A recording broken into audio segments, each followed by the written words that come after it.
En termes de chronologie, on est tout de même quelques années après l'invention du cinéma. On est tout de même assez loin de l'invention des frères Lumière, en termes d'historicité. On est encore, pour les premiers films surréalistes, dans les années 1920, donc dans une dimension qui est muette, ou en tout cas qui va, même si elle va essayer peut-être de travailler le langage ou la musique de manière périphérique, mais bon. Mais en termes vraiment d'historicité, on n'est pas dans un temps synchrone. En revanche, on peut y voir une espèce de naissance mythique du cinéma qui travaillerait le cinéma surréaliste, mais autrement, et en particulier par le caractère magique, pas exactement, mais en tout cas onirique, imaginaire, rêveur.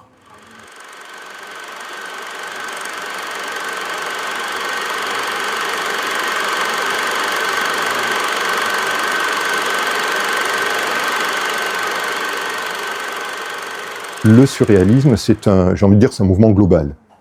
Donc là, on va peut-être rentrer dans le vif de 1924. André Breton écrivait et publiait le manifeste du surréalisme, édictant à la fois les principes surréalistes et en même temps en faisant une espèce de déflagration dans les avant-gardes artistiques et poétiques de l'entre-deux-guerres.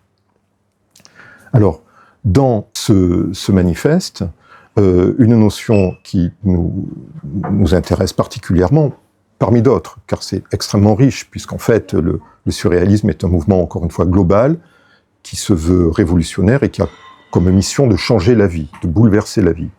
Mais l'une des notions qu'il développe pour cela, c'est l'image.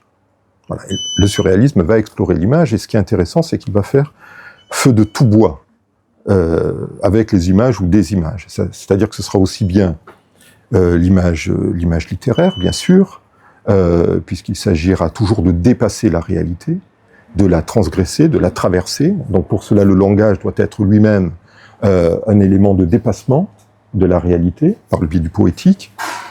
Il y aura également la dimension du rêve, qui est centrale, la dimension de l'imaginaire, puisqu'il s'agit de considérer la vie, le quotidien, la réalité, comme un élément caduc, embourgeoisé, anesthésiant. Et comment faire pour dépasser, disons, cette quotidienneté? Il faut traverser les apparences. D'où cette scène mythique dans Le Chien andalou, de l'œil qui est tranché avec une lame de poignard, puisqu'il s'agit de rasoir, pardon, puisqu'il s'agit effectivement d'aller voir ce qui se passe derrière. Et puis les arts plastiques. Voilà. Et là, dans les arts plastiques, on va être sur toute la dimension des arts visuels. Ça sera le dessin, la peinture, la photographie, le cinéma. Donc, dans cette perspective, j'ai envie de dire que tout est mis au service du projet surréaliste.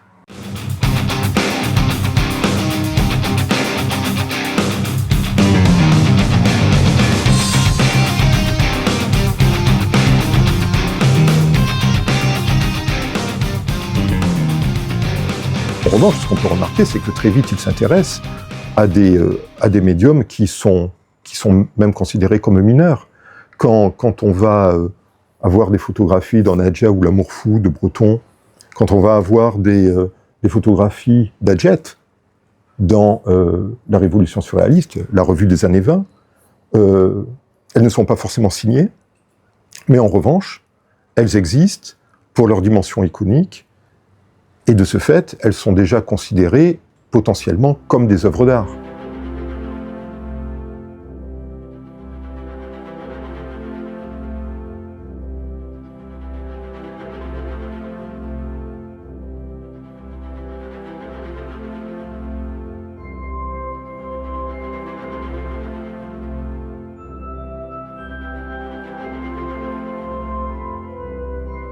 Ce qui est assez visionnaire et très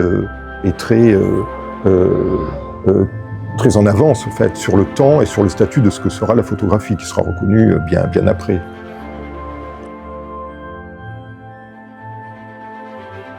Breton avait une correspondance avec Freud, qui interrogeait beaucoup Freud d'ailleurs, car Breton a été très inscrit dans son point de vue, mais c'est pas à considérer du point de vue scientifique. Du point de vue en tout cas psychanalytique, on est totalement ailleurs. On est en revanche dans un domaine qui est très important pour penser le surréalisme aussi. Encore une fois, c'est un des mouvements les plus riches du XXe siècle, je pense, du point de vue des avant-gardes. C'est la question que, outre le fait que certains sont médecins, comme Breton en particulier, mais beaucoup ont vécu le trauma de la Première Guerre mondiale.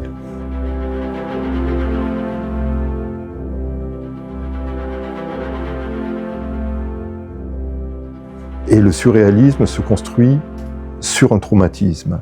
Et ce traumatisme, qu'est-ce donc sinon une image bouleversée, une image sidérée, une image arrêtée. Et il est possible aussi de voir la naissance du surréalisme avec cette conjonction du dépassement de la réalité, cette image d'une vision meurtrie, comme une conséquence de ces années de guerre. C'est-à-dire ça s'inscrit dans ce que seront les grands bouleversements du début du XXe siècle, les travaux de Marcel Duchamp et le dadaïsme. D'ailleurs, les premiers films du surréaliste, de Man Ray, de Duchamp, Entr'acte, de René Clair, s'inscrivent finalement à la frontière entre le dadaïsme et le surréalisme, et les films ensuite, disons pas plus tardifs, mais les films comme ceux bien sûr de Louise Buñuel, de Germaine Dulac.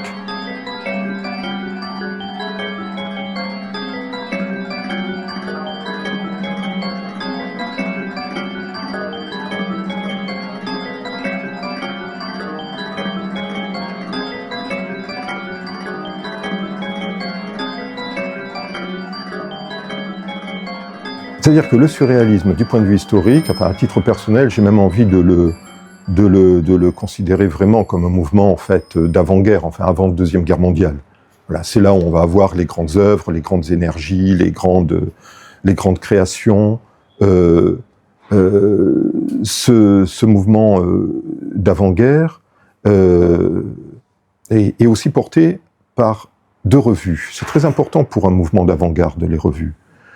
C'est très important parce que déjà ça permet de faire manifeste, et c'est un élément participatif, collectif, qui correspond évidemment bien à l'aventure d'une avant-garde et d'un groupe, et c'est souvent significatif de l'énergie de l'aventure. Alors, les titres sont significatifs. La Révolution surréaliste d'abord, en 24, pendant quelques années, jusqu'en 29, je crois, et ensuite, la suite, ce sera le surréalisme au service de la Révolution. On voit déjà d'ailleurs dans le titre que ça s'atténue un petit peu. On passe de la Révolution surréaliste au surréalisme au service de la Révolution. Et d'ailleurs, le statut de l'image est différent dans les deux revues. Autant dans la Révolution surréaliste, c'est absolument incroyable. C'est-à-dire que l'articulation texte-image est constante, et on y trouve aussi des photogrammes. Il y a un photogramme d'un film de Buster Keaton. Pourquoi ? Parce que les surréalistes aimaient le côté chaotique et insensé du burlesque. En revanche, l'image dans le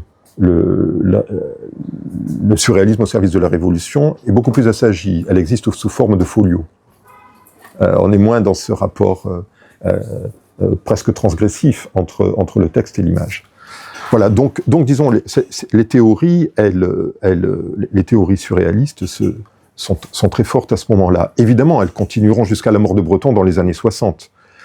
Mais le terme, en lui-même, est porteur d'une dimension onirique. Et cette dimension onirique, elle se perpétuera jusqu'à nos jours, d'une certaine façon. je pensais à la phrase de Gilles Deleuze à propos de Stanley Kubrick et d'Alain Resnais. Ce sont des cinéastes du cerveau, souvent d'un cerveau dérangé, mais ce sont des cinéastes du cerveau, il les définissait comme ça. Bon, il est difficile de voir un rapport entre Kubrick et le surréalisme, mais en revanche, peut-être chez Dr Foulamour, mais en revanche, Alain Resnais vient un peu de là, d'une certaine façon. Il est sur les cendres, en tout cas, de cette histoire. Et puis, effectivement, on peut aller alors jusqu'à Warhol, jusqu'à l'expérimentation. Moi, pour ma part, en y réfléchissant, j'avais pensé à des cinéastes d'aujourd'hui comme... d'aujourd'hui. On peut penser, même s'il est nourri de réalisme magique, probablement latino-américain, Raoul Ruiz a une dimension surréaliste, et David Lynch en a également une autre, même si, alors là, ça nous renvoie au film d'Hitchcock avec les décors de Salvador Dali, La maison du docteur Edwards, qui est d'ailleurs un film autour de la psychanalyse, en tout cas de l'analyse. Bon. Donc effectivement, on peut trouver cette dimension onirique, cette dimension de l'imaginaire, souvent torturée, tortueuse, dans des œuvres, disons, contemporaines, mais on s'éloigne néanmoins du corps, je veux dire, du corps théorique, du surréalisme des années, évidemment des années 20. C'est une question qui a été posée dès les années 20.